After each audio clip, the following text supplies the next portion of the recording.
जी नमस्कार, मेरा नाम राकेश कुमार। स्वागत है आपका राकेश कुमार ऑफिशियल का यूट्यूब चैनल पे। हाजिर हुआ आपके सामने आज एक क्लास साथ। आज हम पढ़ेंगे भारतीय संविधान के भाग 3 मूल अधिकार यानी फंडामेंटल राइट के कुछ इंपॉर्टेंट ऑब्जेक्टिव क्वेश्चन यानी एमसीक्यू। जैसा कि आप जानते हैं, हमने लास्ट क्लास में फंडामेंटल राइट्स के 95 ऑब्जेक्टिव क्वेश्चन हम कर चुके हैं। प्रत्येक पार्ट में हमने 20-20 ऑब्जेक्टिव क्वेश्चन हम लोग किए थे और इस प्रकार से हमने 5 पार्ट कंप्लीट कर चुके हैं। आज का 6वां पार्ट है और आज का फंडामेंटल राइट का लास्ट क्लास होने वाला है, यानी आज जो भी क्वेश्चन होंगे आज मैं सारा कंप्लीट करने की कोशिश करूंगा।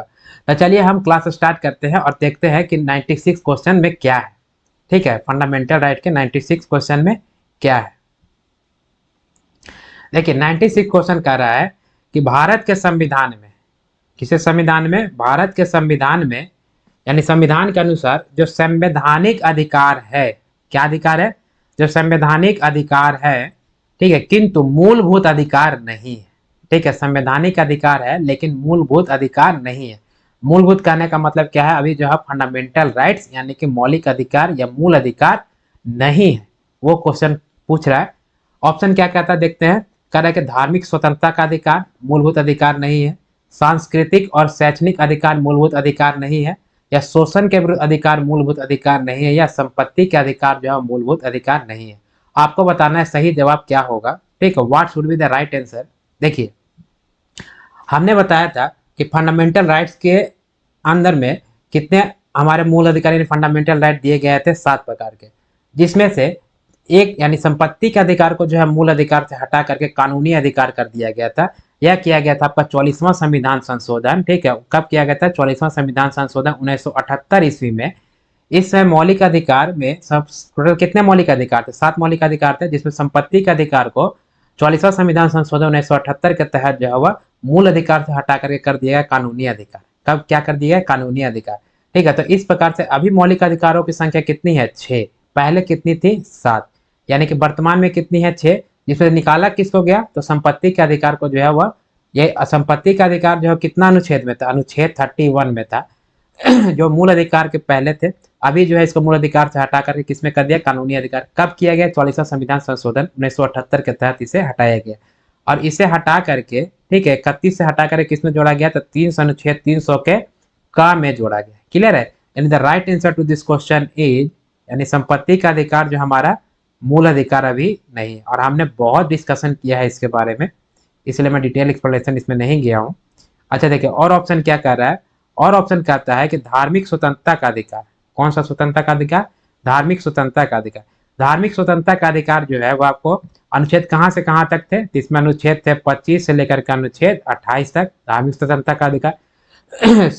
सांस्कृतिक और शैक्षणिक अधिकार, ये आपका आर्टिकल 29 और आर्टिकल 30 में था, यानी अल्पसंख्यकों को जो है कुछ अधिकार दिए गए थे। अच्छा, शोषण के विरुद्ध अधिकार, शोषण के विरुद्ध अधिकार किसमें है, आपको अनुच्छेद 23 और अनुच्छेद 24। क्लियर है, हमने बताया था प्रत्येक आर्टिकल वाइज क्या है। यानी कि इस प्रश्न में कह रहा था कि निम्नलिखित में से कौन सा संवैधानिक अधिकार है किंतु मूलभूत अधिकार नहीं है। इसका सही जवाब क्या हो जाएगा, संपत्ति का अधिकार जो भी मूलभूत अधिकार नहीं है। चलिए अगला प्रश्न देखते हैं, प्रश्न संख्या 97 क्या कहता है। प्रश्न संख्या 97 कह रहा है कि भारतीय संविधान का निम्नलिखित में से कौन सा अनुच्छेद, क्या बोल रहा है, कौन सा अनुच्छेद निर्धारित करता है कि राजकोष में संपोषित कुओं, तालाबों, स्नान घाटों का प्रयोग करने से किसी भी नागरिक को वंचित नहीं किया जा सकता। मतलब क्वेश्चन ये कह रहा है कि भारतीय संविधान का कौन सा अनुच्छेद यह निर्धारित करता है कि राजकोष मतलब कि जो सरकारी धन से जो कुआं बना है, तालाब बना है, या स्नान घर मतलब स्नान करने के लिए जो घाट बनाए जाते हैं, आपको तालाब के किनारे घाट बनाए जाते हैं या नदी के किनारे जो घाट बनाए जाते हैं, तो कह रहा है कि कुओं में, तालाब में या स्नान घाटों का प्रयोग करने से किसी भी नागरिक को वंचित नहीं किया जा सकता है। यह किस अनुच्छेद में कहा गया है। ठीक, ऑप्शन क्या कह रहा है, ठीक है, अनुच्छेद 14 में, अनुच्छेद 15 में, अनुच्छेद 16 में या अनुच्छेद 17 में। आपको बताना है इस प्रश्न का सही जवाब क्या होगा। देखिए यह प्रश्न बहुत बहुत इंपॉर्टेंट है, जो आपका आया है सीडीएस 2019 में। अच्छा, हमने इस क्लास में या पीछे जो भी हमने क्लास किया है उसमें हमने ऐसे प्रश्न को इंक्लूड किया है जो एग्जाम में आ चुके हैं या एग्जाम में आने वाले हैं। क्लियर है, तो इससे क्या होगा कि आपका एग्जाम में एक भी प्रश्न जो है वह जो हम पढ़ा रहे उससे छूटने वाला नहीं है, उसका आप टेंशन नहीं लीजिए, ये मेरा गारंटी है। क्लियर, तो आपको बताना है कि अगर सरकारी धन से तालाब का निर्माण होता है, स्नान घाट का निर्माण होता है, कुओं का निर्माण होता है, तो किसी भी नागरिक को जो है उसका प्रयोग करने से वंचित नहीं किया जा सकता है। किस अनुच्छेद के तहत कहा गया? आपको बताना है सही जवाब। देखिए, हमने बताया था आर्टिकल 15। कौन सा आर्टिकल? आर्टिकल 15 में हमने बताया था कि जाति, धर्म, लिंग, जन्म स्थान के आधार पे भेदभाव नहीं करना है देश में। किसके किसके आधार पे बताया था हमने? जाति के धर्म, जाति, धर्म, ठीक है, लिंग मतलब स्त्री और पुरुष, और जन्म स्थान के आधार पे। और किसके आधार पे? जन्म स्थान के आधार पे आप देश में भेदभाव नहीं कर सकते। यानी कि किसी की जाति ऊंची है तो किसी की जाति नीची है। और अगर आप जाति के लेकर के अगर आप भेदभाव करते हैं तो आपको अगर सबूत पकड़ा गया, ठीक है, सबूत मिल गया, तो पुलिस आपको बढ़िया से नाप देगी, कोर्ट आपको सजा भी दे सकती है। तो आपको जाति के आधार पे भेदभाव नहीं करना, धर्म के आधार पे नहीं करना। हम लिंग मतलब कि ये नहीं कर सकते कि हाँ ये लड़का है या लड़की है तो ये नहीं कर सकती है, लड़का है तो ये कर सकता है, ऐसा हमको भेदभाव नहीं करना है। तो अगर राजकोष में के द्वारा जो भी कुआं का निर्माण होता है, तालाब का निर्माण होता है या स्नान घाटों का निर्माण होता है, तो उससे जो है किसी भी नागरिक को प्रयोग करने से वंचित हम नहीं कर सकते। किसमें कहा गया है? आर्टिकल 15 में कहा गया। किसमें कहा गया? आर्टिकल 15 में। यानी कि इसी में बताया गया आपको भेदभाव से संबंधित, ठीक है, क्या बताया गया है? भेदभाव नहीं करना है जाति, धर्म, लिंग और जन्मस्थान के आधार पे। यानी the right answer to this question is क्या हो जाएगा? ऑप्शन बी, ठीक है, आर्टिकल 15। अच्छा, और ऑप्शन देखते हैं क्या कहता है, क्योंकि मैं कोशिश करता हूं कि प्रत्येक ऑप्शन का जो है डिटेल एक्सप्लेनेशन मैं कर पाऊं। देखिए, आर्टिकल 14 कहता है कि आपको विधि के समक्ष समानता, विधि मतलब कानून, यानी कानून के समक्ष सबका समान संरक्षण है, कानून सबको बचाएगी एक जैसा, कानून सबके लिए बराबर होता है, कानून सबकी रक्षा भी बराबर ही करती है। किसमें कहा गया? आर्टिकल 14 में। आर्टिकल 16 में कहा गया आपको लोक नियोजन में समानता। लोक का मतलब सरकारी और नियोजन का मतलब नौकरी, मतलब सरकारी नौकरी में आपको समानता रखना, आर्टिकल 16 में कहा गया। ठीक है, आर्टिकल 17 में कहा गया अस्पृश्यता का अंत, मतलब छुआछूत के आधार पे आपको भेदभाव नहीं करना है। किसके आधार पे? छुआछूत के आधार पे आपको भेदभाव नहीं करना है। प्रश्न में कह रहा था कि आपको मतलब सरकारी धन से आपको जो तालाब, स्नान घाट का जो बनाए जाएंगे तो उसके प्रयोग से जो है किसी भी नागरिक को वंचित नहीं करना है। किसके आधार पे? किस आर्टिकल के आधार पे? तो आर्टिकल 15 के आधार पे। प्रश्न संख्या 97 क्लियर है। चलिए अगला प्रश्न देखते हैं 98 क्या कहता है। देखिए, प्रश्न संख्या 98 कह रहा है कि निम्नलिखित में से कौन सही सुमेलित नहीं है, मतलब मिलान करना है। एक साइड में आपको दिया है मौलिक अधिकार और एक साइड में दिया है अनुच्छेद। इस प्रकार से आपको प्रश्न पूछे जा सकते हैं। ठीक है, ये आपका प्रश्न किस में आया है? ठीक है, तो यूपीआरओ 2020 में प्रश्न ये आया हुआ है। आपको बताना है, ठीक है, कि कौन सा आर्टिकल में कौन सा कानून दिया गया है। देखिए, आपका दिया हुआ है, पहला कह रहा है कि आपको क्या करना है? सुमेलित नहीं है, मतलब कि जो गलत जो है मिलान किया हुआ उसको आपको पहचानना है कौन सा होगा। देखिए, आपको दिया हुआ पहला ऑप्शन दे रहा है कि अस्पृश्यता का अंत। अस्पृश्यता का अंत जो है किस आर्टिकल में था? ठीक है, तो ये आर्टिकल 17 बोल रहा है, यानी कि यह मेरा सही है। आर्टिकल 17 में ही क्या है? अस्पृश्यता का अंत। अभी हमने लास्ट क्लास मतलब सॉरी लास्ट प्रश्न में ही बताया कि अस्पृश्यता मतलब छुआछूत, मतलब छुआछूत के आधार पे आपको क्या नहीं करना है? भेदभाव नहीं करना, मतलब छुआछूत को हम समाप्त कर देंगे। किसमें कहा गया? आर्टिकल 17 में कहा गया। फिर ऑप्शन बी कह रहा है कि गिरफ्तारी एवं, ठीक है, निरोध, गिरफ्तारी एवं निरोध के विरुद्ध, ठीक है, क्या है? संरक्षण। निरोध के विरुद्ध संरक्षण, यानी गिरफ्तारी से संरक्षण किसमें कहा गया था? आर्टिकल 22 में। आप याद कीजिए, प्रिवेंशन अगेंस्ट अरेस्ट, इसमें हमने दो चीज के बारे में बताया था, एक आपका दंडात्मक और दूसरा निषेधात्मक। दंडात्मक में आपको तीन चीजें थी। दंडात्मक मतलब क्या था कि आप अगर अपराध करते हैं तो आपको क्या करेगी? पुलिस आपको गिरफ्तार करेगी, यानी गिरफ्तार करने से पहले आपको पुलिस दिखाएगी वारंट, क्लियर है, और गिरफ्तार करने के बाद 24 घंटे के अंदर अंदर आपको लेके जाना होगा कोर्ट में, और उसके बाद आपको दिया जाएगा वकील। यानी दंडात्मक के तहत तीन चीजों के बारे में चर्चा था। आपको पहला वारंट, दूसरा आपको 24 घंटे के अंदर जज के पास लेके जाना होता है, और तीसरा में आपको वकील दिया जाएगा। वही निषेधात्मक में कहता था कि आपको अगर आपको मतलब शासन को अगर आपसे डर है, ठीक है, यानी कि निषेधात्मक मतलब रोकना। रोकना मतलब किससे रोकना? रोकना मतलब आपको अपराध करने से रोकना। अगर आपको किसी प्रशासन को लगा कि आपसे जो है दंगा होने का माहौल क्रिएट हो सकता है या आप दंगा भड़का सकते हैं, तो आपको अपराध करने से पहले ही आपको रोक दिया जाता है, तो वो कहा जाता है निषेधात्मक। तो ये किसमें था? आपको आर्टिकल 22 में कहा गया था गिरफ्तारी एवं निरोध के विरोध जो है आपको संरक्षण दिया गया था। क्लियर है? तो ये आपको किसमें था? तो ये आपको आर्टिकल 22 में था। ये किसमें था? आर्टिकल 22 में था और ये बोल रहा है कि आर्टिकल 23 में, यानी कि ये आपका मेरा सही जवाब है। और आर्टिकल 23 में क्या कानून था? आर्टिकल 23 में था आपको बलात् श्रम, बेगारी, मानव तस्करी और बंधुआ मजदूर। क्या था आर्टिकल 23 में? क्या था? बलात् श्रम, ठीक है, बलात् श्रम, बेगारी, मानव तस्करी, मानव तस्करी और क्या था? और मानव तस्करी और बंधुआ मजदूर हमने बताया था। और क्या था? बंधुआ मजदूर। यानी कि ये आपका मिलान गलत है। कहा गया गिरफ्तारी से संरक्षण, ये आपका आर्टिकल 22 में है, यहाँ दिया आर्टिकल 23, जबकि आर्टिकल 23 में क्या कानून है? बलात् श्रम, बेगारी, मानव तस्करी और बंधुआ मजदूर। बलात् श्रम का मतलब होता है फोर्स लेबर। आप किसी भी मजदूर को फोर्सली आप काम नहीं करा सकते। जैसे सुबह कोई मजदूर आया 8 बजे, 5 बजे तक काम किया और 5 बजे कह रहा है कि अब मालिक हम थक गए हैं, अब हमसे नहीं होगा, तो या कम में काम किया, यानी 2 बजे तक काम किया और कह रहा है कि मालिक तबियत खराब लग रहा है, अब हमसे नहीं होगा, तब किसी भी मजदूर को जबरदस्ती रोक करके काम नहीं करा सकते। इसी को कहा जाता है बलात् श्रम या फोर्स लेबर। तो ऐसा आपको नहीं कराना है।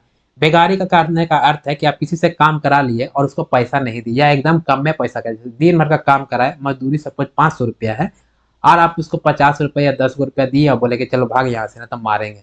तो आपको बेगारी नहीं कराना है, यानी कि फ्री में आपको काम नहीं कराना है। तीसरा आपको मानव तस्करी, यानी बच्चों को जो है वो बेच दिया जाता था और उनको चौराहे पर ला करके भीख मंगवाया जाता था। आपको मानव तस्करी नहीं करना। क्लियर है? बंधुआ मजदूर में क्या होता है? किसान जो है खेती करने के लिए साहूकारों से पैसे लेते हैं और जब फसल बर्बाद हो जाती थी तो किसान जो है वो साहूकारों को पैसे नहीं लौटा पाते थे और ब्याज जो है ऊपर से बढ़ते चला जाता था। तो किसान जो है वह साहूकारों के अधीन बंधन में बंध जाता था। इसी को कहा जाता है बंधुआ मजदूर। और साहूकार के पास किसान को जो है वह मतलब जिंदगी भर के लिए उसको फ्री में काम करना होता था। अब साहूकार के पास फ्री में काम करेगा तो पैसा तो पता चला कब्जों नहीं लौटा पाएगा। तो इसी को कहा जाता था बंधुआ मजदूर। तो बंधुआ मजदूर आप नहीं करा सकते हैं, मानव तस्करी नहीं करा सकते हैं, बलात् श्रम नहीं करा सकते, बेगारी नहीं करा सकते। ये किस में कहा गया था? आर्टिकल 23। जबकि यहाँ पे बोल रहा है कि गिरफ्तारी से संरक्षण, ये गलत है। यानी the right answer to this question is क्या हो जाएगा? Option B. ठीक है, यहाँ पूछ रहा है क्या नहीं है, आपको जो नहीं है वो बताना था आंसर। अच्छा, धर्म की स्वतंत्रता, ये आपको आर्टिकल 25 में है। धर्म का स्वतंत्रता मतलब अंतःकरण, यानी कॉन्साइन। आप किसी भी धर्म को मानने के लिए स्वतंत्र, किसी धर्म का प्रचार करने के लिए स्वतंत्र, किसी धर्म में आस्था रखने के लिए स्वतंत्र है। ऐसा नहीं है कि एक धर्म को छोड़ करके हम दूसरे धर्म में क्या कर सकते हैं? आस्था हम रख सकते हैं, आपका मन। हाँ, लेकिन एक चीज को ध्यान में रखना है, किसी धर्म को अगर हम प्रचार कर रहे हैं तो दूसरे धर्म को हम क्या नहीं कर सकते? ठेस नहीं पहुंचा सकते। यानी कि ये व्यक्तिगत धर्म के बारे में बताता है, यानी किसी भी धर्म को व्यक्तिगत रूप से आप मानने के लिए स्वतंत्र हो। किसमें कहा गया? आर्टिकल 25 में कहा गया। यानी कि ये हमारा ऑप्शन सी सही है।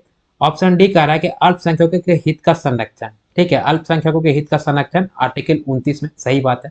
आर्टिकल 29 में कहा गया कि जाति, धर्म, संस्कृति और भाषा के आधार पर किसी शिक्षण संस्थान या विद्यालय में आप किसी भी अल्पसंख्यक को पढ़ने से वंचित नहीं रख सकते, मतलब शिक्षा से आप वंचित नहीं रख सकते। आप इस आधार पर उसको नहीं रोक सकते कि किसी की जाति ऊंची है तो उसे पढ़ने दिया जाएगा और किसी की जाति नीची है तो उसको पढ़ने नहीं दिया जाएगा। आप इस आधार पर अल्पसंख्यक को शिक्षा संस्थान में शिक्षा से वंचित नहीं कर सकते, पढ़ने से आप नहीं रोक सकते। किसमें कहा गया? आर्टिकल 29 में। यानी कि अल्पसंख्यकों के हितों का संरक्षण किया गया किसमें? आर्टिकल 29 में। यानी कि ऑप्शन डी भी सही है। यानी गलत कौन था? गिरफ्तारी से संरक्षण, यानी गिरफ्तारी और निरोध के विरुद्ध संरक्षण आर्टिकल 22 में, और यहाँ दिया है आर्टिकल 23, यानी कि ये गलत है। ठीक है, 98 प्रश्न क्लियर है। चलिए अगला देखते हैं 99 प्रश्न क्या कहता है। ठीक है, 99 प्रश्न कह रहा है कि मौलिक अधिकार में कौन सी बात स्वतंत्रता, कौन सी बात की स्वतंत्रता नहीं है? ठीक है, किसमें? मौलिक अधिकार। और मौलिक अधिकार को क्या कहा जाता है? फंडामेंटल, क्या कहते हैं? Fundamental rights. ठीक है, तो कह रहा है कि मौलिक अधिकार में कौन सी स्वतंत्रता जो है आपको नहीं दी गई है।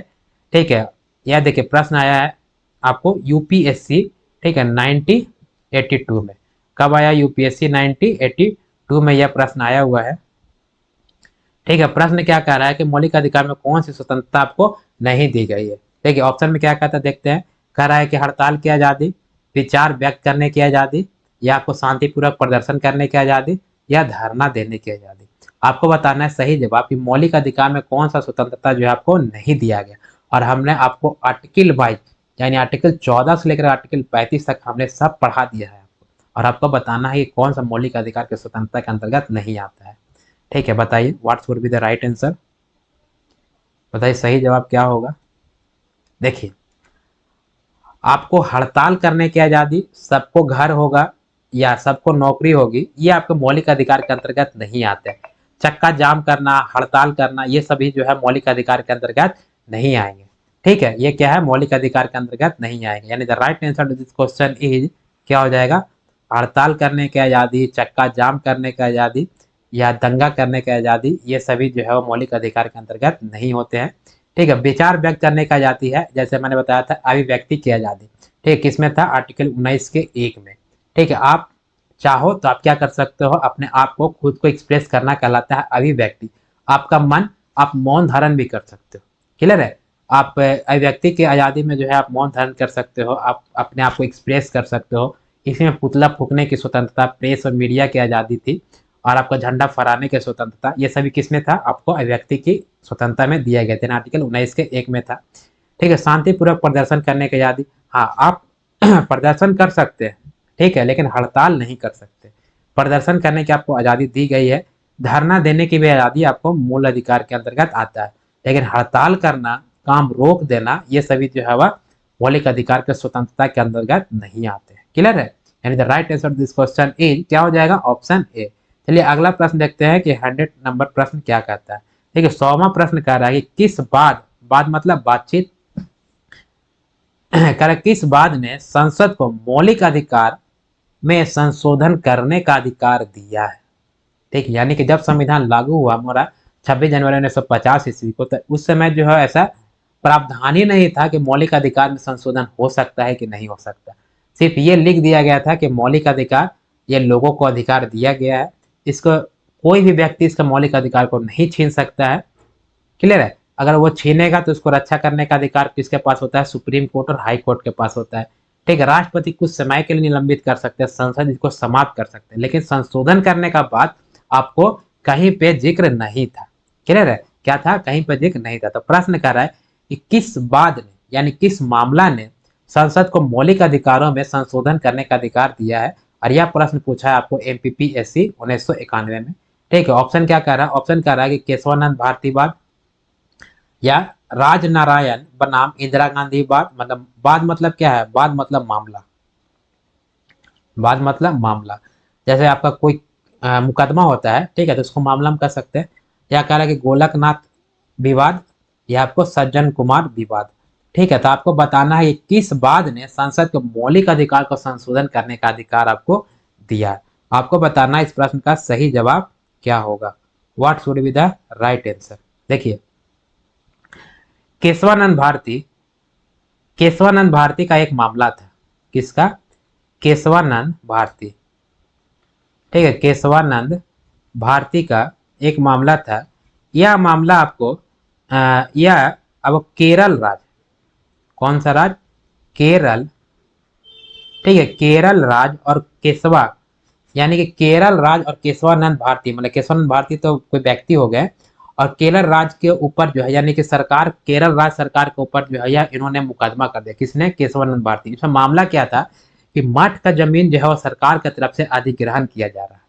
तो उसे रोकने के लिए केशवानंद ने क्या किया कि सरकार के खिलाफ ये कर दिया, मतलब मुकदमा कर दिया। और इस मुकदमे में जो है टोटल 13 जजों की, कितने जजों की, 13 जजों की जो है वो पीठ बैठी थी। ठीक है, फैसला सुनाने के लिए, जिसके अनुसार उपरांत 7-6, यानी कि 7 जज जो है वह माना हाँ के रूप में, और 6 जज जो है माना ना के रूप में। यानी कि फैसला कितने जज से आया था, 7 और 6 जज से आया। जैसे आप फुटबॉल खेलते हैं तो कोई अगर टीम जीतता है तो बोला जाता है ना कि हाँ आपने कितने से जीता, तो 6-7 से, मतलब 6-5 से या 6-2 से, यानी कि 6 इसने आपका गोल किया और 2 जो है इस विरोधी पार्टी ने गोल किया, तो कौन जीतता है, जो ज्यादा गोल करते हैं। तो इसका फैसला जो है वह कितने जज से आया था, तो 7-6 जज के फैसले से इसका फैसला आया था। अच्छा, इसका फैसला कब आया था, इसका फैसला आया था आपको 24 अप्रैल, कब आया था, 24 अप्रैल 1973 ईस्वी में। ठीक है, 24 अप्रैल 1973 ईस्वी में। और इस केशवानंद भारती मामले में यह कहा गया था कि मौलिक अधिकार में संशोधन कर सकते हैं। क्या कहा गया, इसके फैसले में कहा गया कि मौलिक अधिकार में संशोधन करने का अधिकार है। एक पहला बात तो ये कहा गया, दूसरा ये कहा गया कि आप संविधान के मूल ढांचे में कोई परिवर्तन आप नहीं कर सकते हो। यानी आप संशोधन कीजिए, कोई दिक्कत नहीं है, लेकिन जो संविधान का मूल ढांचा जो पहले से है उसमें आपको कोई परिवर्तन नहीं करने का अधिकार दिया गया, यानी उसमें कोई चेंजिंग नहीं होगा। यानी कि ऐसा कुछ हम संशोधन ना कर दे जिससे कि संविधान का मूल ढांचा ही चेंज हो जाए। आप मूल ढांचा में परिवर्तन आप नहीं कर सकते, मूल ढांचा में संशोधन आप नहीं कर सकते। ऐसा आपको कुछ अगर और एक्स्ट्रा मतलब उसको इम्प्रूव करना है या उसको बेटर बनाना है तब आप संशोधन कीजिए, या आपको लग रहा है कि कोई किसी व्यक्ति को इससे मतलब कि खतरा है या कोई व्यक्ति इससे परेशान है तो उस कानून को आप समाप्त कर सकते हो, लेकिन इससे संविधान के मूल ढांचा में कोई परिवर्तन नहीं होना चाहिए। क्लियर है? किसमें कहा गया था? केशवानंद भारती में। इसका फैसला कब आया था? 24 अप्रैल 1973 ईस्वी में आया था। कितने दिन की सुनवाई चली थी? आपको टोटल लग रहा है कि 68 दिनों का जो है वो टोटल सुनवाई चला था, और फैसला आया था कब? 24 अप्रैल 1973 ईस्वी में। इसमें जजों के पीठ कितने जज थे? आपको आपको 13 जज थे। क्लियर है? क्लियर है? 13 जज थे। यानी कि इस प्रश्न में पूछा गया था कि संसद को मौलिक अधिकार में संशोधन करने का अधिकार किस मामला के द्वारा दिया गया था? तो केशवानंद भारती मामला के द्वारा। क्लियर है? किस मामला के द्वारा? केशवानंद भारती मामला के द्वारा। यानी the right answer to this question is क्या हो जाएगा? ऑप्शन ए, यानी केशवानंद भारती वाद या मामला। ठीक है, प्रश्न संख्या 100 क्लियर है। प्रश्न संख्या 101 देखते हैं क्या कहता है। करे किसी न्यायालय अथवा न्यायाधिकरण के आदेश, ठीक, किसी न्यायालय अथवा न्यायाधिकरण के आदेश को रद्द करने के लिए निम्नलिखित में से कौन सी रीट जारी की जाती है? ठीक है, यह प्रश्न आपको आया हुआ सीडीएस 2019 में। आपको बताना है कि अगर मान लिया जाए किसी न्यायालय ने यानी निचली अदालत ने कोई मुकदमा का फैसला सुना दिया, अगर उसके मुकदमे के फैसले को अगर रद्द करना है तो मतलब ऊपरी अदालत के द्वारा कौन सा रीट जारी किया जाता है, हमने ये बताया है। ठीक है, ऑप्शन क्या करा है? परमादेश, दूसरा करा है प्रतिषेध, तीसरा करा अधिकार परीक्षा या उत्प्रेषण। आपको बताना है सही जवाब क्या होगा। What should be the right answer? देखिए, हमारे भारत में 3 तरह के न्यायालय होते हैं। ठीक है, पहला होता है आपको सबसे टॉप पर है सुप्रीम कोर्ट, उसके बाद होता है हाई कोर्ट और उसके बाद होता है डिस्ट्रिक्ट कोर्ट। तब आपको हमने 5 प्रकार के रीट बताए थे, कौन कौन से? बंदी प्रत्यक्षीकरण, परमादेश, अधिकार परीक्षा, ठीक है, बंदी प्रत्यक्षीकरण, परमादेश, अधिकार परीक्षा, आपको उत्प्रेषण और प्रतिषेध। क्लियर है? जिसमें हमने उत्प्रेषण यानी कि सर्जरी में बताया था कि निचली अदालत किसी मुकदमे के फैसले को अगर सुना देती है तो ऊपरी अदालत उस फैसले को रद्द कर सकती है, और ऊपरी अदालत निचली अदालत को कहेंगे कि ठीक है, इस फैसले को हमने रद्द कर दिया, तुम इस मुकदमे को जो हमारे पास ऊपरी अदालत में भेज दो। और ऐसा हुआ भी है, बहुत सारे ऐसे मामले हुए हैं जो निचली अदालत यानी कि डिस्ट्रिक्ट कोर्ट अगर सुनाया है तो उसको हाई कोर्ट और सुप्रीम कोर्ट रद्द कर सकता है, या अगर हाई कोर्ट सुना दिया है तो उसको सुप्रीम कोर्ट रद्द कर सकता है। यानी कि रद्द किसके द्वारा किया जाएगा? यानी कि ऊपरी अदालत के द्वारा फैसले को रद्द किया जाएगा। और इस रीट को जो है क्या कहते हैं? तो इस रीट को जो है उत्प्रेषण या सर्जुरी कहा जाता है। क्या कहा जाता है? उत्प्रेषण या सर्जुरी। जैसे इलाहाबाद हाई कोर्ट में आपको बाबरी मस्जिद का मामला था, जिसमें इलाहाबाद हाई कोर्ट ने इसका फैसला सुना दिया था, लेकिन सुप्रीम कोर्ट ने इलाहाबाद हाई कोर्ट के फैसले को रद्द कर दिया यानी खारिज कर दिया, और उसे कहा कि ठीक है, आप जो है इसको हमारे पास सुप्रीम कोर्ट में भेजिए। क्लियर है? यानी इलाहाबाद हाई कोर्ट के फैसले को रद्द किया गया किसके द्वारा? सुप्रीम कोर्ट के द्वारा। तो इस प्रकार की जो रीट जारी की जाती है यानी फैसले को रद्द करने के लिए, और कहा जाता है कि आप इस मुकदमे का हमारे पास ऊपरी अदालत में भेजिए, इस रीट को क्या कहते हैं? तो इस रीट को कहा जाता है उत्प्रेषण या सर्जुरी। क्या कहा जाता है? उत्प्रेषण या सर्जुरी कहा जाता है। उत्प्रेषण या सर्जुरी कहा जाता है। क्लियर? यानी the right answer to this question is क्या हो जाएगा? Option D. क्लियर? परमादेश हमने बताया था कि बी कमांड मतलब हम आदेश देते हैं सॉरी, कोई कर्मचारी जब सरकार से पैसा ले रही है वो किसी व्यक्ति के मूल अधिकार को नहीं छीन सकती है, या अपना काम अगर अच्छे से नहीं करे तो सुप्रीम को डायरेक्ट एक्शन ले सकती है। किसमें कहा गया था? परमादेश। प्रतिषेध मैंने किसी निचली अदालत के मुकदमे जो उसके अधिकार में नहीं है तो ऊपरी अदालत के द्वारा कहा जाता है कि ठीक है, तुम इस मुकदमे को रोक दो और हमारे पास भेज दो, उसे क्या कहते हैं? प्रतिषेध या प्रोविजन कहा जाता है। अधिकार परीक्षा मतलब कि कोई भी सरकारी कर्मचारी जो जिसके लिए योग्य नहीं है अगर वो वह काम करने लगे तो उसे कहते हैं अधिकार परीक्षा या क्यो वारंटो कहा जाता है। जैसे हॉस्पिटल में नर्स डॉक्टर का काम करने लगे तो वो क्या है? वो उसके अधिकार में नहीं है, लेकिन वो काम अगर कर रहे हैं तो इस सिचुएशन में सुप्रीम कोर्ट और हाई कोर्ट के द्वारा रीट जारी की जाती है, सो कोई नोटिस इशू का जारी किया जाता है, और जो रीट जारी किया जाता है उसे कहते हैं अधिकार परीक्षा, यानी क्यो वारंटो। क्लियर है? 101 क्वेश्चन क्लियर है। चलिए अगला देखते हैं 102 प्रश्न संख्या क्या कहता है। ठीक, यहाँ पर हो जाएगा 102 हो जाएगा। देखिए कह रहा है कि निम्नलिखित में से कौन सा मूल अधिकार विदेशी नागरिकों को प्राप्त नहीं है। ठीक, और यह प्रश्न आया है आपको यूपीपीसीएस 2007 में। आपको बताना है कि निम्नलिखित में से कौन सा मूल अधिकार जो है, ठीक है, वो आपको विदेशी नागरिकों को प्राप्त नहीं है। किसे प्राप्त नहीं है? विदेशी नागरिकों को आपको प्राप्त नहीं है। देखिए ऑप्शन क्या कर रहा है? विधि के समक्ष समानता, अभिव्यक्ति के स्वतंत्रता का अधिकार, प्राण एवं दैहिक स्वतंत्रता का अधिकार, शोषण के विरुद्ध अधिकार। किसके विरुद्ध? शोषण के विरुद्ध अधिकार। ठीक है, शोषण के विरुद्ध अधिकार, या शोषण में मूर्धन्य सा होगा। ठीक है, शोषण के विरुद्ध अधिकार। आपको बताना है सही जवाब क्या होगा। What should be the right answer. देखिए कितने इजी प्रश्न पूछे जाते हैं एग्जाम में। अगर हम आपने हमारा क्लास ध्यान से देखा है तो ये सभी प्रश्न जो है वो आसानी से बनेंगे। प्रश्न में कह रहा है कि कौन सा मूल अधिकार विदेशी नागरिकों को प्राप्त नहीं है। देखिए आपका फंडामेंटल राइट का आर्टिकल 15, ठीक है, फंडामेंटल राइट कहां से कहां तक है? तो 12 से लेकर के 35 तक हमारे मूल अधिकार के आर्टिकल है, जिसमें आर्टिकल 15, आर्टिकल 16, आर्टिकल 19, ठीक है, आर्टिकल 29 और आर्टिकल 30, ये 5 आर्टिकल जो है वो किसके लिए है? वो केवल और केवल भारतीयों के लिए है। किसके लिए है? केवल और केवल भारतीयों के लिए फंडामेंटल राइट दिए गए हैं। और इसके अलावा जितने भी फंडामेंटल राइट है उस पर विदेशी नागरिकों को भी अधिकार है। ठीक है, उसका प्रयोग जो है विदेशी नागरिक भी कर सकते हैं, लेकिन 15, 16, 19, 29 और 30 इसका इस्तेमाल जो है विदेशी नागरिक यानी गैर नागरिक जो है, भारत के गैर नागरिक नहीं कर सकते। क्लियर है? कौन कौन सा? 15, 16, 19 और 29 और 30। जिसमें 15 में क्या था कि जातीय, धर्म, लिंग, जन्म स्थान के आधार पर आपको भेदभाव नहीं करना है। 16 में लोक नियोजन में समानता रखना है। 19 में अभिव्यक्ति की आजादी थी, सभा करने की आजादी, संगठन बनाने की स्वतंत्रता, चारों ओर भ्रमण करने की स्वतंत्रता। क्लियर है? इसमें टोटल 7 प्रकार से अलग अलग दिए गए थे। बचने की स्वतंत्रता थी। संपत्ति का अधिकार तो मूल अधिकार से हटा ही दिया, और उसके बाद व्यवसाय करने का अधिकार आपको दिया गया था। 29 में था कि जाति, धर्म, संस्कृति और भाषा के आधार पे किसी शिक्षण संस्थान या विद्यालय में आप अल्पसंख्यक को क्या नहीं कर सकते? शिक्षा से वंचित नहीं कर सकते।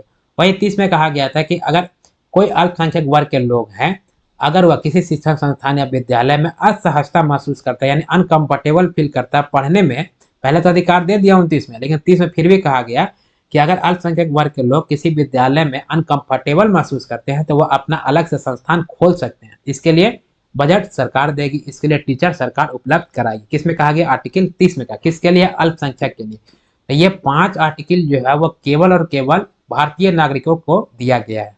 ठीक है, तो प्रश्न में यह कह रहा है कि निम्नलिखित में से कौन सा मूल अधिकार विदेशी नागरिकों को प्राप्त नहीं है बोल रहा है, यानी कि जो इसमें से है वो नहीं होगा विदेशी नागरिकों को। कह रहा है विधि के समक्ष समानता। ठीक है, यह आपको विदेशी नागरिकों को प्राप्त है। ये किस आर्टिकल में? आर्टिकल 14 में यह आपको प्राप्त है। कह रहा है कि अभिव्यक्ति, आदि नहीं होगा, अभिव्यक्ति की स्वतंत्रता का अधिकार। ठीक है, यह किसमें है? आर्टिकल 19 का 1 में। ठीक है, इसमें आर्टिकल 19 का 1 में। और हमने बताया कि 15, 16, 19, 29 और 30 इन आर्टिकल को जो है भारतीय नागरिकों के अलावे विदेशी को नहीं दिया गया, या केवल और केवल भारतीय नागरिकों को है। यानी कि अभिव्यक्ति की स्वतंत्रता आर्टिकल 19 में है, यानी कि ये क्या है? केवल भारतीय नागरिकों को दिया गया है, यानी कि विदेशी नागरिकों को नहीं दिया गया। और प्रश्न में क्या पूछ रहा था कि कौन सा मूल अधिकार विदेशी नागरिकों को प्राप्त नहीं है, यानी कि अभिव्यक्ति की स्वतंत्रता, ठीक है, वह विदेशी नागरिकों को प्राप्त नहीं। इसमें से कोई भी 15, 16, 19, 29 और 30 केवल केवल किसके लिए है? भारतीय नागरिकों के लिए। ठीक है, प्राण, अगला देखते ऑप्शन क्या कर रहा है। कह रहा है कि प्राण एवं दैहिक स्वतंत्रता का अधिकार। ठीक है, ये आप किसमें है? आर्टिकल 21 में है। शोषण के विरुद्ध अधिकार, शोषण के विरुद्ध अधिकार किसमें है? ये आपको 23 और 24 में है। क्लियर है? यानी कि इस प्रश्न का सही जवाब क्या होगा? यानी पूछ रहा था कि मूल अधिकार कौन सा है जो विदेशी नागरिकों को प्राप्त नहीं है, यानी कि 15, 16, 19, 29 और 30 इसमें जो भी फंडामेंटल राइट दिए गए हैं वह केवल और केवल भारतीय नागरिकों को प्राप्त है। यह अधिकार किसको? केवल और केवल इंडियन को है, यानी कि जो विदेशी को नहीं है, यानी व्यक्ति की स्वतंत्रता का अधिकार विदेशी को नहीं है। The right answer this question is option B. अगला प्रश्न देखते हैं कि 104 क्या कहता है। देखिए ये हो जाएगा 104।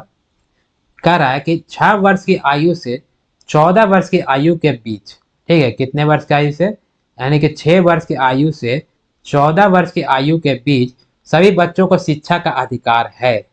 ठीक है, शिक्षा का अधिकार है। यह प्रश्न आया आपको यूपीपीसीएस 2006 में। कह रहा है कि यह 6 से 14 वर्ष के जो आयु के बच्चे हैं उसको शिक्षा का अधिकार है, वह किस अधिकार यानी किस फंडामेंटल राइट्स के अंतर्गत आएंगे, आपको बताना है। ऑप्शन क्या कह रहा है कि राज्य के नीति तक सिद्धांतों में सम्मिलित है, या कह रहा है कि मूल अधिकार में है, या सांविधिक अधिकार में है, या उपरोक्त में से कोई नहीं है। आपको बताना है सही जवाब कि 6 से 14 साल के बच्चों को शिक्षा जो है निःशुल्क दिया जाएगा। तो यह आपको राज्य के नीति तक सिद्धांत में शामिल है, या मूल अधिकार में शामिल है, या सांविधिक अधिकार में शामिल है, या उपरोक्त में से कोई नहीं है। आपको बताना है सही जवाब क्या होगा। What should be the right answer. देखिए अगर हम अभी तो राज्य के नीति निषेध सिद्धांत नहीं पढ़े हैं, ठीक है, लेकिन जब हम राज्य के नीति निषेध सिद्धांत पढ़ेंगे तो उसमें एक है आपका आर्टिकल 45। क्या है? आर्टिकल 45। आर्टिकल 45 में दो चीजों के बारे में बताया गया। पहला कहा गया है कि 0 से 6 वर्ष, ठीक है, 0 से 6 वर्ष और 6 से 14 वर्ष, यानी कहा गया है कि 0 से 6 वर्ष के जो भी बच्चे होंगे, यानी बच्चे जो पैदा हुए और 6 वर्ष की आयु तक, उन्हें जो है आपको निःशुल्क स्वास्थ्य दिया जाएगा। क्या दिया जाएगा? निःशुल्क स्वास्थ्य दिया जाएगा, यानी कि हेल्थ दिया जाएगा। ठीक है, निःशुल्क, चलिए हिंदी में लिख देते हैं, निःशुल्क स्वास्थ्य दिया जाएगा। और इसी में और क्या प्रावधान किया गया कि 6 से 14 साल के बच्चों को जो है वह निःशुल्क शिक्षा दी जाएगी। क्या दी जाएगी? निःशुल्क शिक्षा। यह किसमें था? राज्य के नीति निदेशक सिद्धांत, क्योंकि राज्य के नीति निदेशक सिद्धांत का आर्टिकल 36 से लेकर के आर्टिकल 51 तक, और यह कहा गया था 45 में। अगर कोई भी कानून जो राज्य के नीति निदेशक सिद्धांत में है, जब हम पढ़ाएंगे तो वहां पर बताएंगे, तो यह राज्य के इच्छा शक्ति पर डिपेंड करता है कि वह आपको देगा कि नहीं देगा। यानी कि अगर 6 से 14 साल के बच्चों को अगर शिक्षा का अधिकार आपको सरकार देगा कि नहीं देगा, वह राज्य सरकार के ऊपर डिपेंड करती थी, जब यह राज्य के नीति सिद्धांत में थे तब तक। क्लियर है? फिर इसके बाद जो इसमें किया गया 46वां संविधान संशोधन, यह किया गया था आपको 2002 में। कब किया गया? 2002 में। अच्छा, राज्य के नीति सिद्धांत में जो भी मौलिक मतलब जो भी कानून है उसको जबरदस्ती, मतलब मौलिक अधिकार में क्या है, हम जबरदस्ती इसका अधिकार ले लेंगे, अगर नहीं देगा तो हम डायरेक्ट सुप्रीम कोर्ट और हाई कोर्ट जा सकते हैं। तो अगर राज्य की नीति सिद्धांत में है तो उसको राज्य दे भी सकती है और नहीं भी दे सकती है। तो 6 से 14 साल के बच्चों को जो है निःशुल्क शिक्षा का अधिकार पहले सरकार की इच्छा पे डिपेंड था, वह दे भी सकता और नहीं भी दे सकता। फिर किया गया 46वां संविधान संशोधन 2002 में, और जिसके तहत यह आपको आर्टिकल 45 में तो था ही, ठीक है, इसे ला करके जोड़ दिया गया किस में? 21 के क में। किस में जोड़ दिया गया? 21 के क में। अभी जैसे ही 21 के क में जुटा, ठीक है, तो यह आ गया किसमें? मूल अधिकार में आ गया, यानी फंडामेंटल राइट। क्योंकि फंडामेंटल राइट में कितने अनुच्छेद? अनुच्छेद 12 से लेकर के 35 तक, तो 21 तो इसी के बीच में आएगा, यानी 21 के क में जोड़ दिया गया। और उसके बाद कहा गया कि आपको 6 से 14 साल के बच्चे को निःशुल्क शिक्षा पाने का अधिकार जो है हमारे फंडामेंटल राइट्स के अंतर्गत। कब है? फंडामेंटल राइट्स के अंतर्गत। ये कब हुआ? 2002 के बाद। ठीक, और ये चूंकि लागू कब हुआ? वो आपको लागू हुआ है 2010 में। कब लागू हुआ? 2010 में सर्व शिक्षा अभियान के तहत। अभी 6 से 14 साल के बच्चों को जो है निःशुल्क शिक्षा पाने का अधिकार किसके अंतर्गत आता था? फंडामेंटल राइट्स के अंतर्गत। यानी किसी भी सरकारी विद्यालय में अगर टीचर बच्चे को अच्छे से नहीं पढ़ाते हैं तो उस बच्चे का मूल अधिकार क्या किया जा रहा है? हनन किया जा रहा है। तो फिर उस शिक्षक को जो है सो कॉल्ड नोटिस इशू किया जाता है, या उस शिक्षक से जो है वह जवाब मांगा जाए कि आपने इसके मूल अधिकार का हनन किया, यानी आपके ऊपर कार्रवाई होगी, जेल भी हो सकता है आपको। यानी प्रश्न पूछ रहा था कि 6 से 14 वर्ष की आयु के बीच सभी बच्चों को शिक्षा का जो अधिकार है वह क्या है? ठीक है, तो अभी 2002 के बाद ये क्या हो गया है? ये आपको मूल अधिकार हो गया है। यानी the right answer to this question is क्या हो जाएगा? मूल अधिकार। और 2002 के पहले किसमें था? राज्य के नीति निषेध सिद्धांत में सम्मिलित था। क्लियर? दोनों में स्पष्ट हुआ। पहले था राज्य के नीति निषेध सिद्धांत में आर्टिकल 45 के अंतर्गत, ये 0 से 6 साल के बच्चों को निःशुल्क स्वास्थ्य देना है और 6 से 14 साल के बच्चों को निःशुल्क शिक्षा देना है। और राज्य के नीति सिद्धांत में जब तक कोई कानून या प्रावधान है तो राज्य की इच्छा शक्ति पर डिपेंड करता है कि वह आपको देगा कि नहीं देगा। फिर 86 संविधान संशोधन किया गया 2002 में। उसके बाद जो है इसको मौलिक अधिकार में डाल दिया गया। और जब ये मौलिक अधिकार में आया तब ये आपको देना ही देना है राजू। अगर वो नहीं देता तो आप आर्टिकल 32 का प्रयोग करके सीधा जा सकते हो सुप्रीम कोर्ट में, आर्टिकल 226 का प्रयोग करके सीधा जा सकते हैं हाई कोर्ट में। क्लियर है? यानी कि अभी के अनुसार क्या है, 6 से 14 साल के बच्चों को निःशुल्क शिक्षा पाने का अधिकार क्या है, फंडामेंटल राइट है, अब अनुच्छेद 21 से कम है। The right answer this question is option B. अगला प्रश्न देखते हैं कि आपको 104 क्या कहता है। देखिए, कार्य के निम्नलिखित में से कौन सा मूल अधिकार गैर नागरिकों के लिए उपलब्ध है। ठीक है, देखिए हमने बताया था कौन कौन सा, 15, 16, ठीक है, आपका 19, 29 और 30। ठीक है, ये केवल किसके लिए, ये केवल जो है आपको भारतीय के लिए। इसके अलावे आपका फंडामेंटल राइट कहाँ से कहाँ तक, 12 से 35 तक। यानी कि इसको आप निकाल दीजिए तो बाकी जो है वह गैर नागरिकों को भी फंडामेंटल राइट दिए गए हैं। तो कार्य के लिए से कौन सा जो है गैर नागरिकों के लिए फंडामेंटल राइट उपलब्ध है।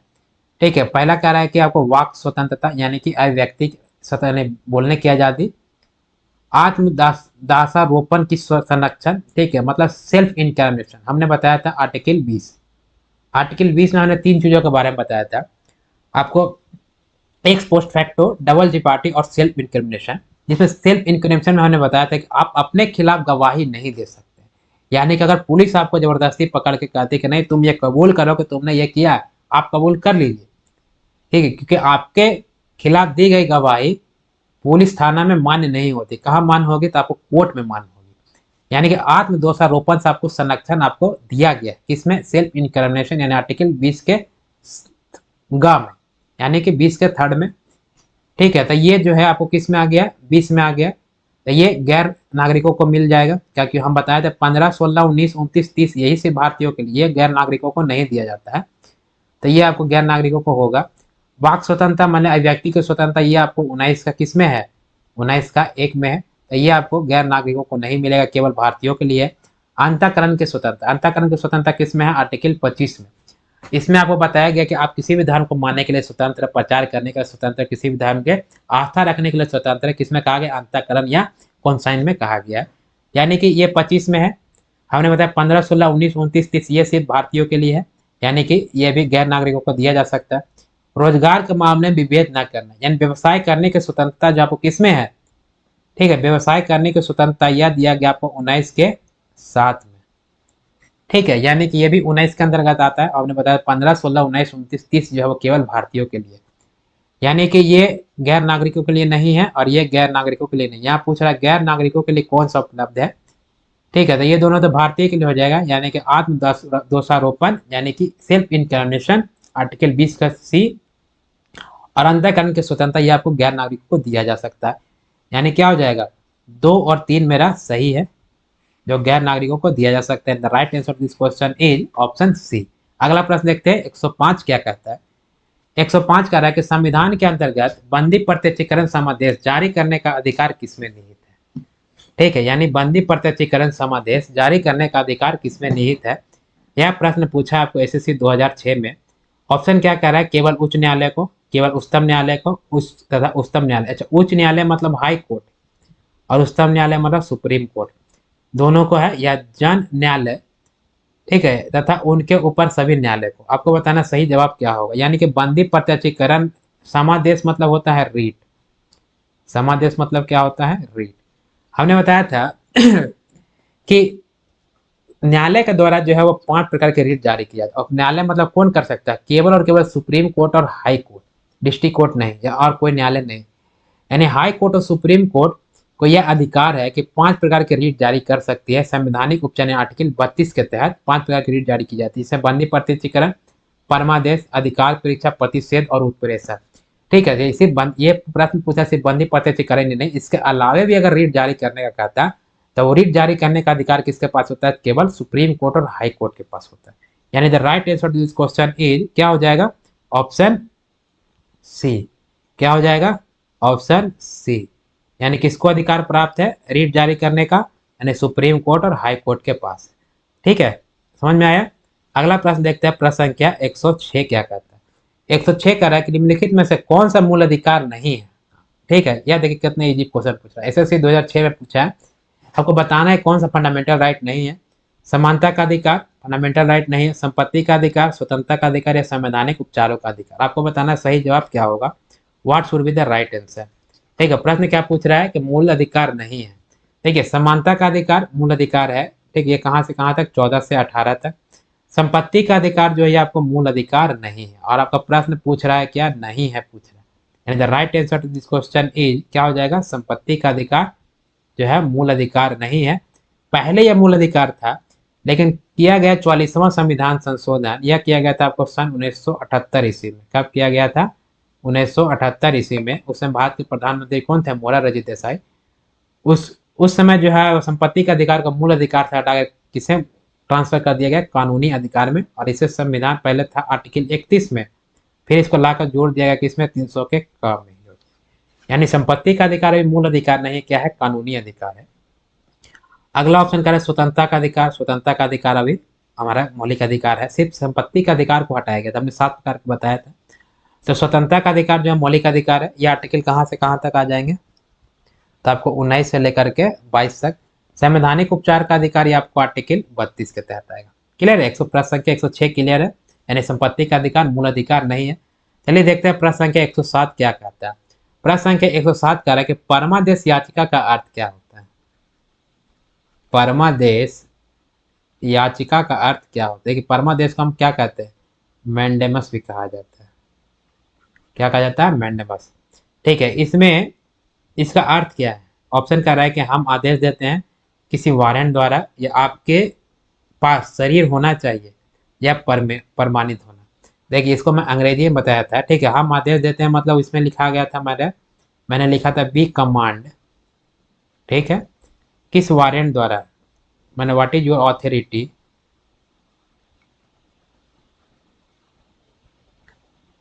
व्हाट इज योर ऑथोरिटी आपका शरीर, यानी यू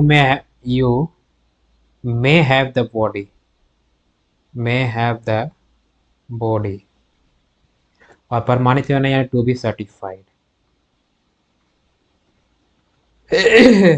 यानी आपको बताना है कि परमादेश याचिका यानी जो रीट है उसका अर्थ क्या है।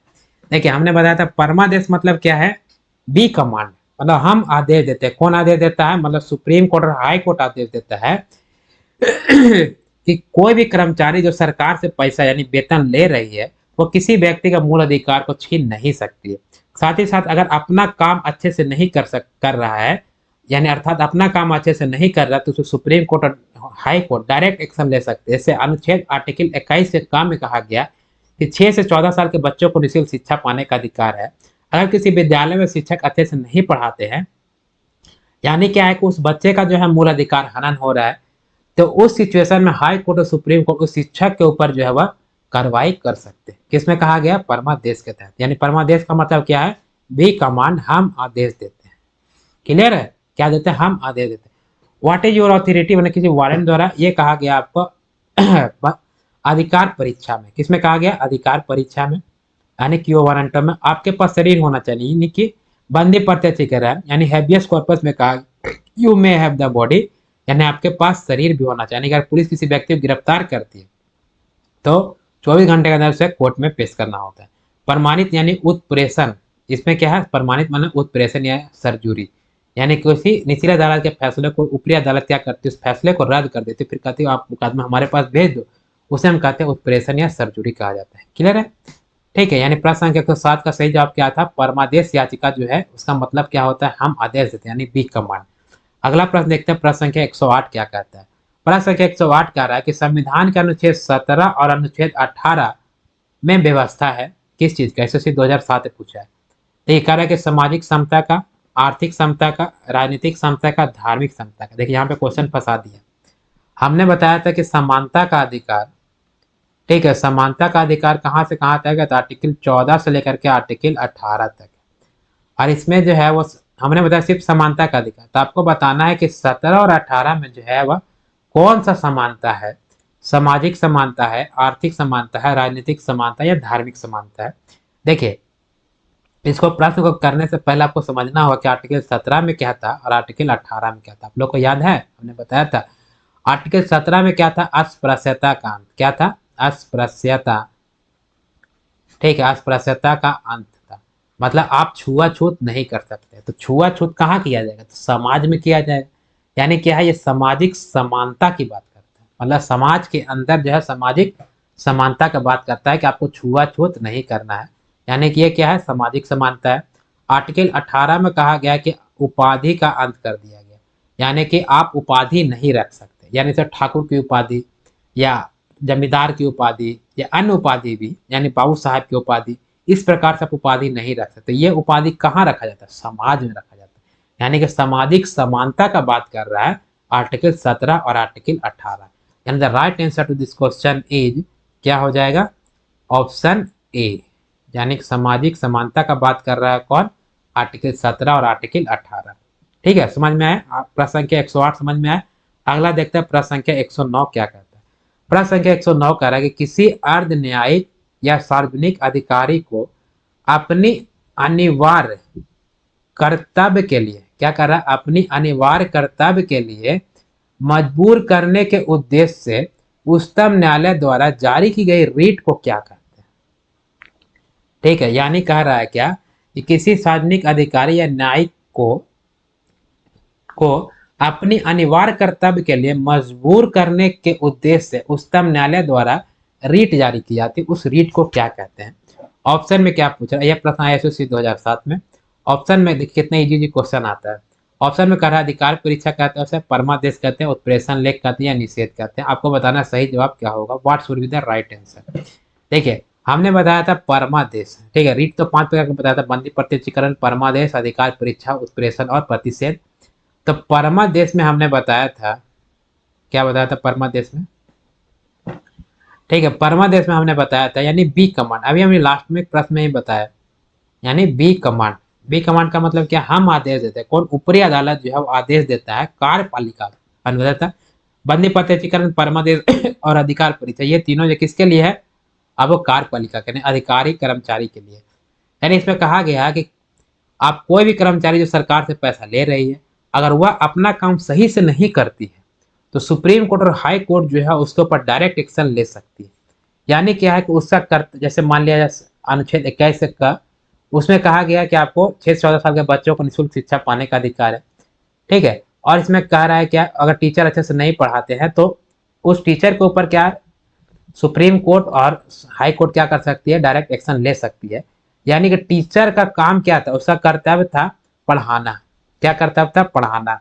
तो परमादेश रीट के द्वारा ये तय किया जा रहा है कि कर्तव्य के लिए, मैंने पढ़ाने का कर्तव्य था, उसको मजबूर कर देता है कि अपने उद्देश्य को, मतलब कि कर्तव्य को जो है वह पालन करे। यानी कि उसका काम था पढ़ाना, तो अगर सही से नहीं पढ़ाता है तो उसके ऊपर एक्शन हो जाएगा, उसको सजा हो सकती है। ठीक है, तो ये सर्वोच्च न्यायालय के द्वारा आदेश दिया गया है, किस रीट के तहत, तो परमादेश रीट के तहत। मतलब कोई भी कर्मचारी जिसके लिए वो अपॉइंटमेंट किया गया है, उसको अपॉइंट किया गया है, बहाल किया गया है, और वह अपना कर्तव्य सही से नहीं करता है तो सुप्रीम कोर्ट और हाई कोर्ट उसके ऊपर डायरेक्ट एक्शन ले सकती है। किसमें कहा गया है, परमादेश, यानी कहा यानी हम आदेश देते हैं, कौन, सुप्रीम कोर्ट और हाई कोर्ट आदेश देता है। यानी कर्तव्य के लिए मजबूर करने के उद्देश्य से उच्चतम न्यायालय द्वारा कौन सा रीट जारी किया जाता है, यानी कि परमादेश जारी, इसको जो है मैंडेमस भी कहा जाता है। क्या कहा जाता है, मैंडेमस कहा जाता है। क्लियर है। ठीक है, अगला प्रश्न देखते हैं, प्रश्न संख्या 110 क्या कहता है।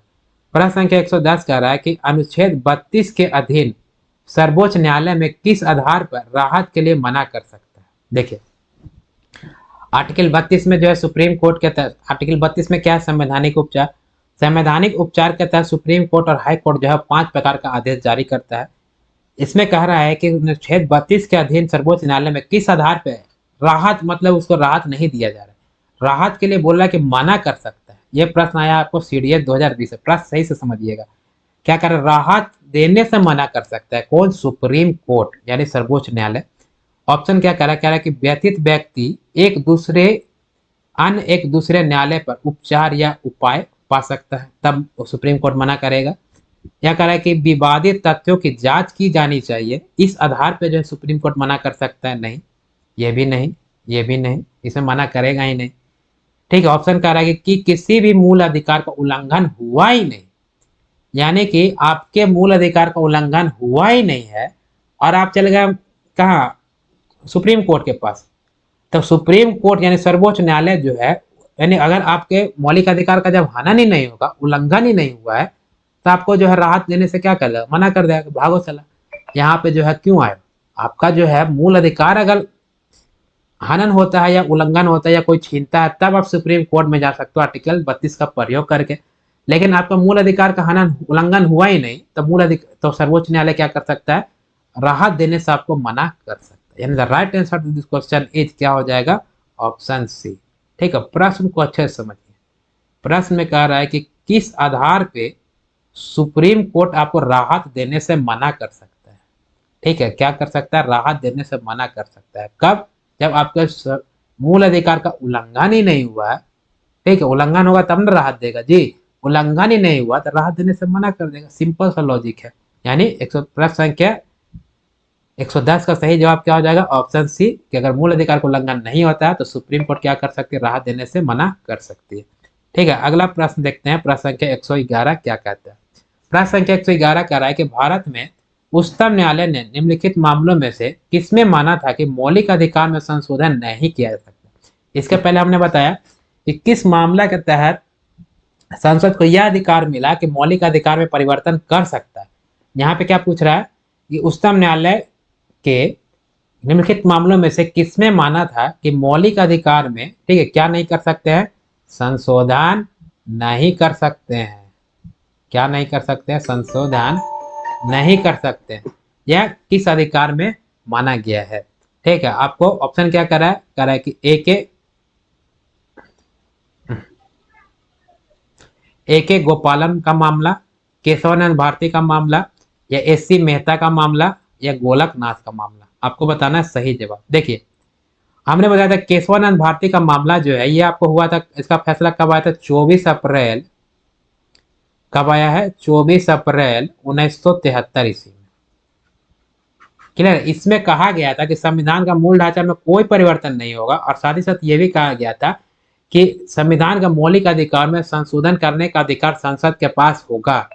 क्लियर, यहाँ प्रश्न पूछ रहा है कि किस मामला के अनुसार मौलिक अधिकार में संशोधन नहीं किया जा सकता। यानी कि जब भी होगा तो इसके पहले वाला कोई मामला होगा, उसी में कहा गया होगा, फिर उसको संशोधन किया गया आपको 1973 में कि ठीक है, आपको मौलिक अधिकार में संशोधन कर सकते हैं आप।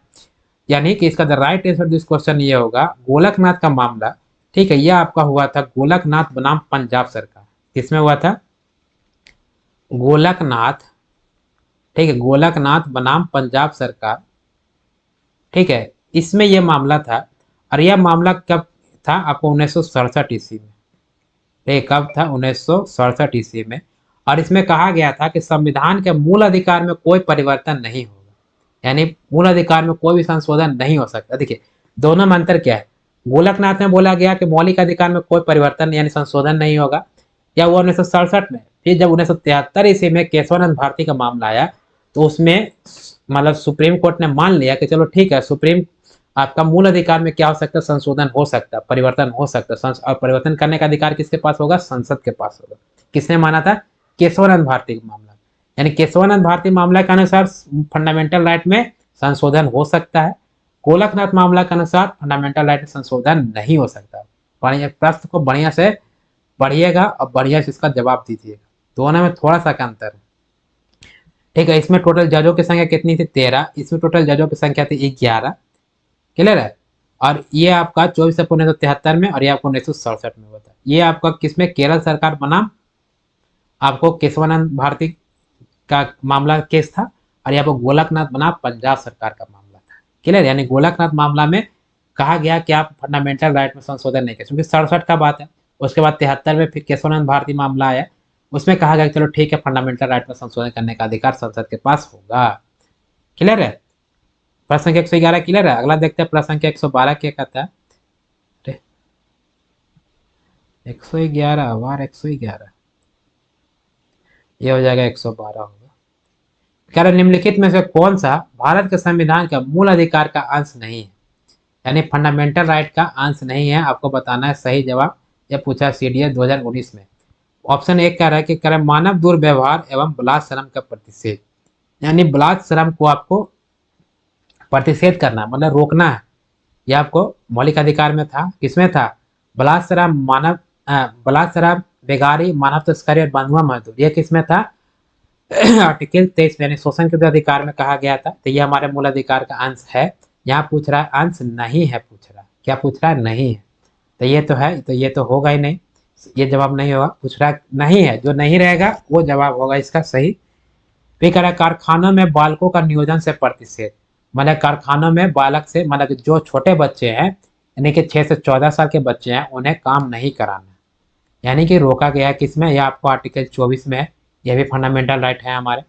कह रहा है उद्योगों के प्रबंधन में श्रमिकों की सहभागिता।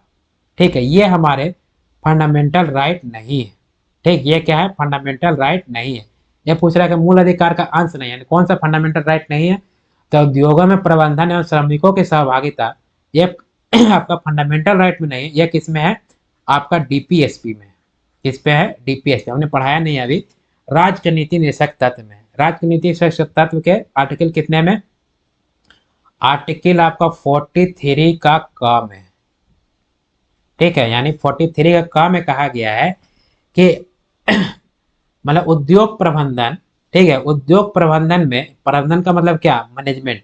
यानी कि अगर आप मतलब उद्योग, कोई भी उद्योग प्रबंधन में अगर आप प्रबंधन यानी कि मैनेजमेंट करते हैं, तो वहां पे काम करने वाले कामगारों की, यानी कि भागीदारी होनी चाहिए। किसमें कहा गया? आर्टिकल 43 के का में कहा गया।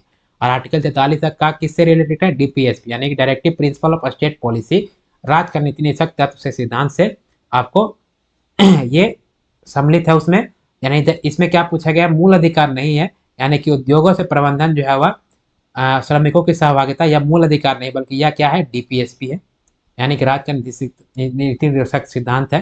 यानी the right answer to this question is क्या हो जाएगा? Option C. क्लियर है? क्या हो जाएगा? Option C.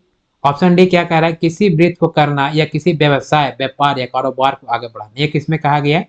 19 का 7 में कहा गया। कहा गया ना, व्यवसाय करने के अधिकार दिया गया है आर्टिकल 19 में। ठीक है, the right answer this question is क्या हो जाएगा? उद्योगों के प्रबंधन में श्रमिकों की सहभागिता यानी भागीदारी किसमें कहा गया है? डीपीएसपी में है, आर्टिकल 43 के का के अंतर्गत लिखा गया है। ये तो यह मूल अधिकार नहीं है, यानी प्रश्न संख्या 112 का सही जवाब ऑप्शन सी हो जाएगा। अगला प्रश्न देखते हैं, प्रश्न संख्या अगला क्या कहते हैं? ये भी 112 ही है। ठीक है, एक प्रश्न बढ़ गया। बढ़ने से दिक्कत नहीं है, कम नहीं होना चाहिए। कह रहा है कि भारतीय तंत्र नागरिकों के मौलिक अधिकारों के युक्ति युक्त प्रतिबंध को आरोपित करने की शक्ति किसके पास होता है? यहाँ पे क्या कर रहा है? प्रतिबंध करना। किसको प्रतिबंध करना है? मौलिक अधिकार, यानी फंडामेंटल राइट को प्रतिबंधित करने का अधिकार किसके पास है? आपको बताना सही जवाब। ये देखिए, रेलवे 2008 है, कितना इजी क्वेश्चन है। कह रहा उच्चतम न्यायालय के पास है, संसद के पास है, राष्ट्रपति के पास है, इनमें से कोई नहीं।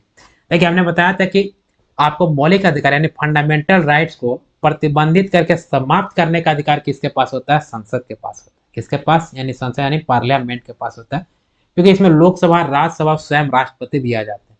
यानी कि राष्ट्रपति से बड़ा है, तो संसद को यह अधिकार है कि अगर संसद को लगा कोई ऐसा मूल अधिकार है जिससे किसी व्यक्ति को क्या परेशानी हो रही है, बहुत ज्यादा किसी कम्युनिटी को परेशानी हो रही है, तो उस मूल अधिकार को प्रतिबंधित करके समाप्त करने का अधिकार किसके पास होता है? संसद के पास होता है। और ऐसा हुआ है हाल ही में, इंस्टेंट 3 तलाक केस आप देख लीजिए, उसमें संसद ने प्रस्ताव पारित किया गया और उसको समाप्त कर दिया।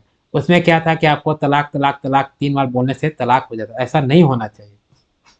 ऐसा इसे मुस्लिम वर्ग के महिलाओं को जो है बहुत दिक्कत आ रही थी, तो संसद को यह लगा कि चलो ठीक है, ये स्टैंड 3 तलाक का जो मामला है इसको समाप्त कर देना चाहिए। तो संसद में प्रस्ताव पारित हुआ, इंस्टेंट 3 तलाक केस खत्म हो गया। तलाक अभी भी है, लेकिन आपको 90 दिनों गैप में 3 बार में आपको तलाक देना है। ठीक है, वो तलाक है, लेकिन स्टैंड 3 तलाक जो है वह समाप्त कर दिया गया। तो संसद को यह अधिकार है कि उसे किसी भी फंडामेंटल राइट्स को प्रतिबंधित करके समाप्त करने का अधिकार किसके पास होता है? संसद के पास होता है। किसके पास होता है? संसद के पास होता है। The right answer to this question is क्या हो जाएगा? Option B. उच्चतम न्यायालय या सर्वोच्च न्यायालय ये क्या करते हैं?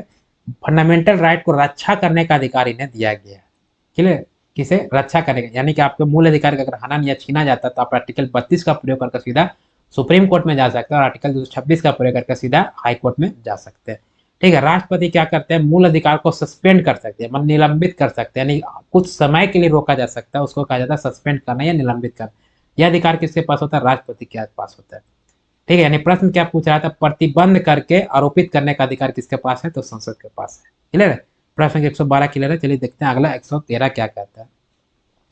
मैक्सिमम प्रश्न जो है वो 120 तक जाएगा। फंडामेंटल राइट वाले एक टॉपिक से मैंने मैक्सिमम प्रश्न जो है टच कर दिया है। प्रत्येक आर्टिकल वाइज करके पढ़ा रहा हूँ। उम्मीद करता हूँ कि आपको समझ में आ रहा, फिर भी समझ में नहीं आ रहा तो आप कमेंट बॉक्स में कमेंट कीजिए, मैं कोशिश करूंगा आपका डाउट को क्लियर करने का। एक प्रश्न संख्या 113 में कह रहा है किसी कैदी को न्यायालय का समक्ष प्रस्तुत करवाने के लिए कौन सी रीट की आवश्यकता होती है। यानी कि अगर किसी कैदी को यानी किसी अपराधी को पुलिस जो है वो पकड़ लेती तो उसे कोर्ट में लेके जाना है, हमने बताया है। तो अगर कोर्ट में केस मतलब अपराधी को लेके नहीं जाता है तो कौन सा रीट जारी किया जाता है। ऑप्शन कह रहा है परमादेश, बंदी प्रत्यक्षीकरण, अधिकार परीक्षा या उत्प्रेषण। आपको बताना सही जवाब क्या होगा, what should be the right answer. देखिए हमने बताया था 5 प्रकार के रीट कौन कौन से, बंदी प्रत्यक्षीकरण, परमादेश, अधिकार परीक्षा, प्रतिषेध और उत्प्रेषण। जिसे बंदी प्रत्यक्षीकरण में कहा गया है यानी इसे अंग्रेजी में हैबियस कॉर्पस भी कहा जाता है, यानी you may have the body मतलब शरीर के साथ लेकर के आओ। इसमें कहा गया है कि पुलिस किसी व्यक्ति को मतलब गिरफ्तार करती है तो अपराधी को 24 घंटे के अंदर कोर्ट में पेश करना होता है। अगर पुलिस जो है 24 घंटे के अंदर जज के पास नहीं लेकर जाती है तो अपराधी के परिवार वाले वकील को लेकर के सीधा सुप्रीम कोर्ट या हाई कोर्ट में जा सकते हैं। फिर सुप्रीम कोर्ट के जज जो है वो अपराधी के साथ साथ पुलिस को भी बुलाएगी और अपराधी को पहले निपटाएगी कि अपराधी का केस अगर छोटा है तो उसको जमानत दे के बेल दे देगी, लेकिन अगर अपराधी का केस अगर बड़ा होता है तो उसे जुडिशियल कस्टडी यानी जेल में भेज देते। अपराधी का तो निपटा लिए, उसके बाद उस पुलिस को पूछेगी कि आपने इस अपराधी का जो है मूल अधिकार को क्यों छीना। क्योंकि आर्टिकल 22 कहता है आपको प्रिवेंशन अगेंस्ट अरेस्ट के तहत कि आप किसी व्यक्ति को गिरफ्तार करते हैं तो पहले दिखाना होगा वारंट, फिर 24 घंटे के अंदर उसको न्यायालय के पास जज के सामने लेके जाना होता है, फिर उसको न्यायालय में दिया जाएगा वकील, यानी इसका मूल अधिकार का हनन हुआ। यानी किसी अपराधी को न्यायालय के समक्ष यानी जज के समक्ष प्रस्तुत करवाने के लिए सुप्रीम कोर्ट के द्वारा कौन सा रीट जारी किया जा रहा है यानी बंदी प्रत्यक्षीकरण।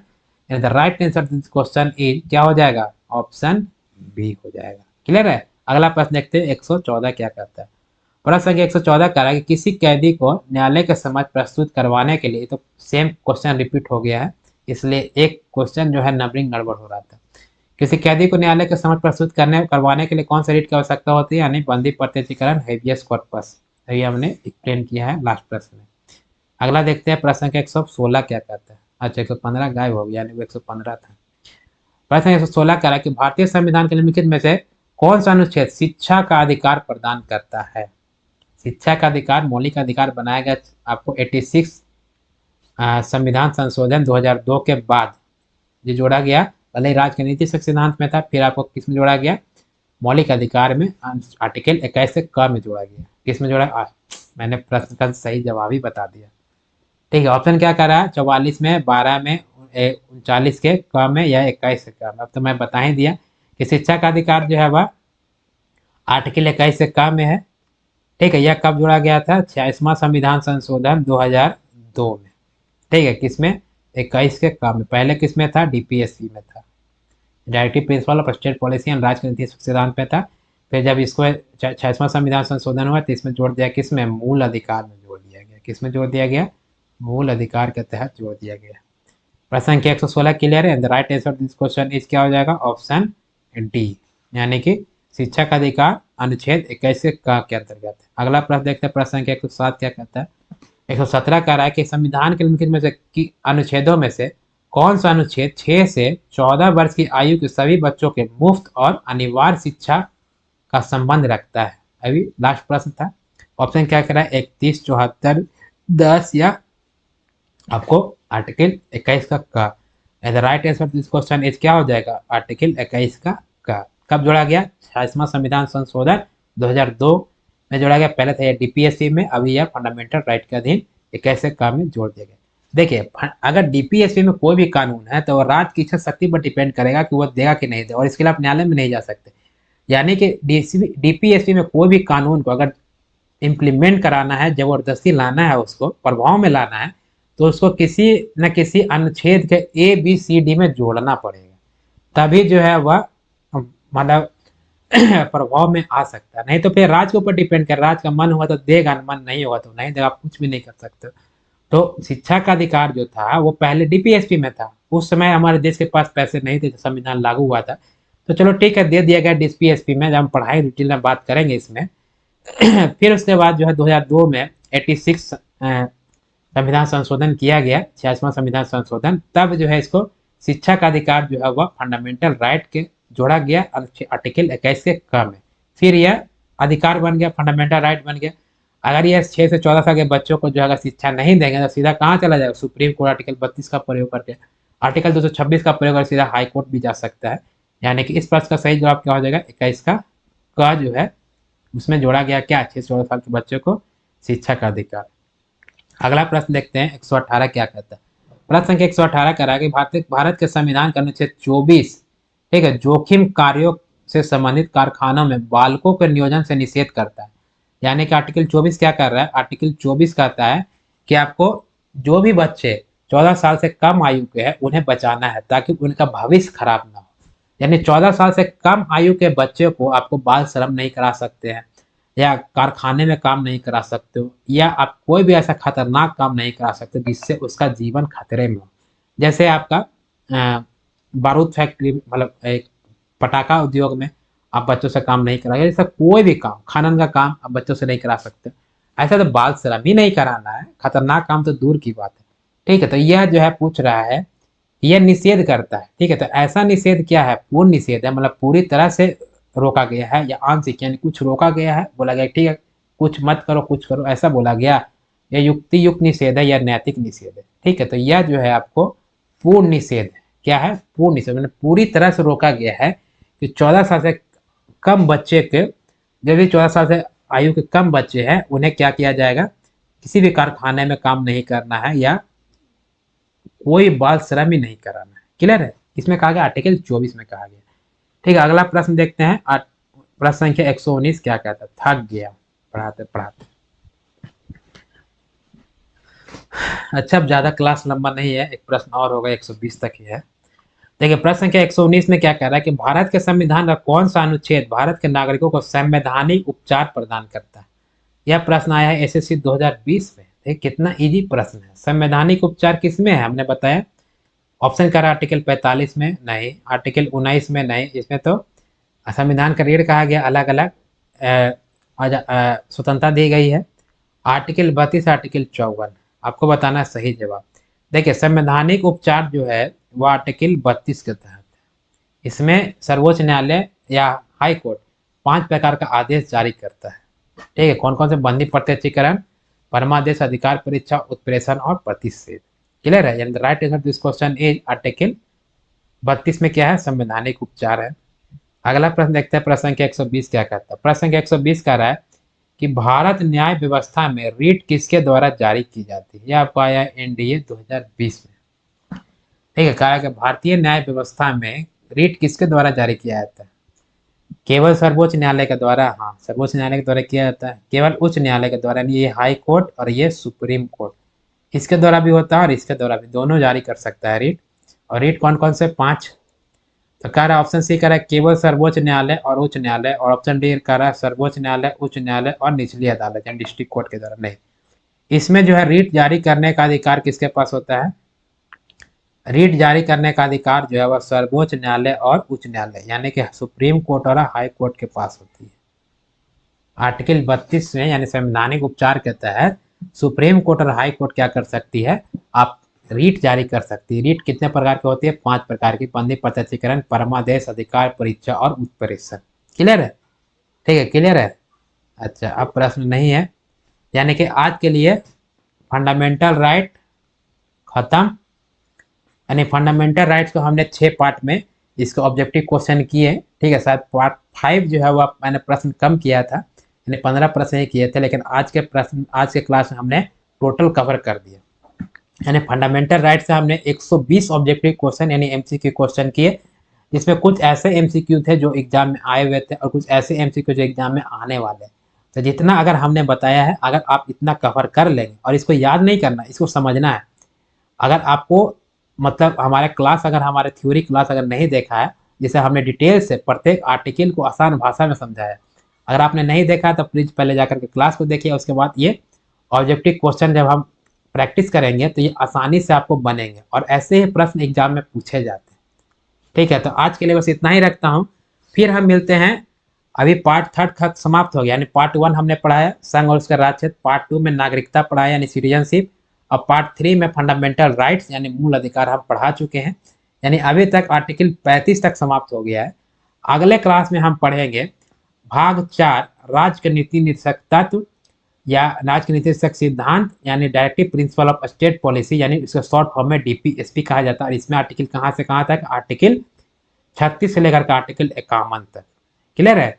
और फिर 51 के क्या में है, आपको मूल कर्तव्य है, वो ज़्यादा इंपॉर्टेंट नहीं है, वो आसानी से हम पढ़ा देंगे। उसके बाद जो है मेन आता है भाग 5, जिसमें आपको संघ के बारे यानी सेंटर के बारे में पढ़ना है, यानी केंद्र सरकार के बारे में टोटली आपको पढ़ना है भाग 5 में। यानी कि उसमें आर्टिकल काफ़ी ज़्यादा लंबे हैं और काफ़ी लंबा क्लास भी चलने वाला है वो। तो उसमें आर्टिकल 52 से लेकर के 151 तक, यानी कि लगभग 100 आर्टिकल जो है वह भाग 5 में है, जो कि वही काफ़ी इंपॉर्टेंट है। भाग 6 तो फिर उसी का भाग 5 का ही कॉपी पेस्ट है, जो केंद्र में है वो फिर राज्य के बारे में बताया गया।